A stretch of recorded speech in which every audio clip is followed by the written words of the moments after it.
Naam, ikiwa tarehe 5 mwezi wa 6 mwaka wa 2025, karibu katika taarifa za AGR News. Mimi ni Videlis Moshoge, na taarifa za leo tunaanza kutoka kaunti ya Nyamira, mahali ambapo baadhi ya wakazi wamejitokeza wakitupilia mbali makadirio ya bajeti ya mwaka wa 2025-2026, wakisema kwamba kuna njama ya kufuja fedha za umma. Katika hii budget projection wamepeana kama county headquarter, nyumba inajengwa ya governor. Kwa document tumeangalia inaitwa CPROP. Walikuwa wamesema ilikuwa imekamilika 60% na ilikuwa imechukua 60 million. Lakini sasa hizi imebakisha 40 million. Mini 40% na wameiweka 79 million. Si unaona sasa kuna utatanishi hapo. Mwaka jana kulikuwa na bajeti ya zaidi ya milioni 6 kwa ajili ya shughuli za walemavu. Wanasema kuna bodi ya walemavu. Hiyo bodi yenyewe haipo, haijawahi kuundwa miaka miwili tangu ile sheria ya walemavu ilipopitizwa, ambao sasa hata kwanza imekuwa null and void kutokana na ile sheria mpya ya kitaifa ambayo ilishia wiki mbili zilizopita. Sasa waliweka pesa mwaka jana. Hatujana zilifanya nini? Hatujui ni bodi gani ilikula hizo pesa. Ilikuwa milioni 6.2. Mwaka huu tena wameweka jumla ya milioni 5.5 kwa hiyo bodi ya walemavu. Kwa hivyo tunasema hivi, wabunge wetu wa assembly ya Nyamira, msithubutu kupitisha bajeti vile ilivyo. Tunaangalia like public participation yenye ilifanyika katika 5 sub counties. Majority who are there in those meetings, they are the county officials. Where were the public? Because maoni ya wananchi ndio inastahili kuzingatiwa sana katika hii bajeti ya 2025-2026. Kama njia moja ya kusherehekea siku ya mazingira ulimwenguni, watu ambao wanaishi na ulemavu kutoka kaunti ya Kisii leo wamekongamana katika shule ya wanafunzi ambao wanaishi na ulemavu Nyanchwa kupanda miti kama njia moja ya kusherehekea siku ya leo. Clifford Inotuke, mimi ndio mwalimu mkuu wa shule ya Kisii Special. Na kwanza kabisa wacha nishukuru National Council for Persons with Disability kwa kutufikiria siku ya leo kuja kupanda miti katika hii shule yetu. Na miti na umuhimu mkubwa, na hata watoto wamefurahia kwa sababu wamekumbukwa katika hii siku kuu ya kupanda miti.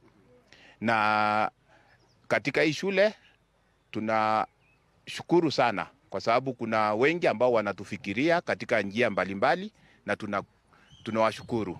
Na katika hii shule tuna changamoto mbalimbali kwa sababu watoto ni wengi, wana changamoto. Pia wanatakiwa wale ambao wanawalinda hapa, na vile tunajua kwa sababu ya upungufu wa fedha huwa tuna shida za kuwalipa au ambao wanawalinda. Na mwanamke mmoja kutoka magharibi mwa Kenya amewashtua wengi baada ya kujitokeza na kusema kwamba Yesu alizungumza naye na akamwambia kwamba yeye ni Mama Maria. Tumusikize. Maria, hiyo ndio jina Kristo alinipa siku ya kwanza alipoingia katika hii nyumba. Nyumba yangu ilikuwa hapo. Na light ndio ilitoka juu na ikashuka chini na sauti ikatoka katikati. Ikasema mimi ni Kristo, nimetuma na Baba, ninatafuta Mama Maria.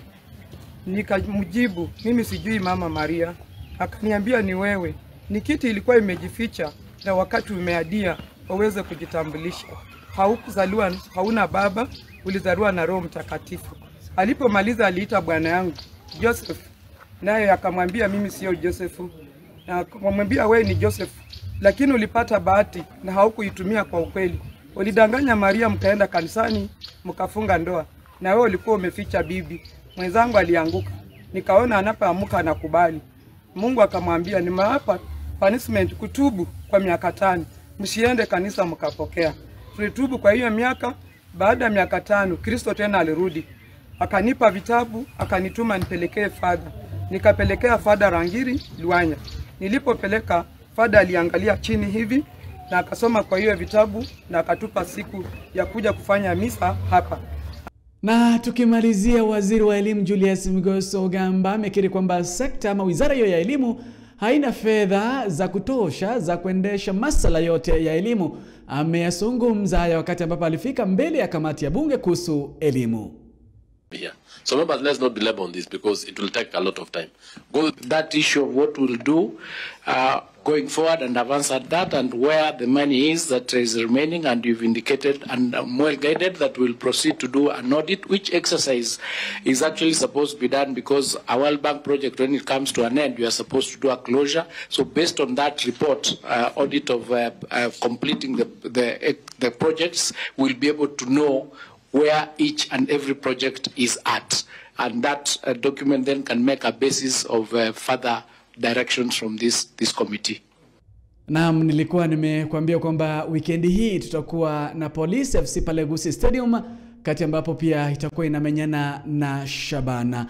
Taarifa zingine ni wakati mwingine. Mimi ni Videlis Moshoge.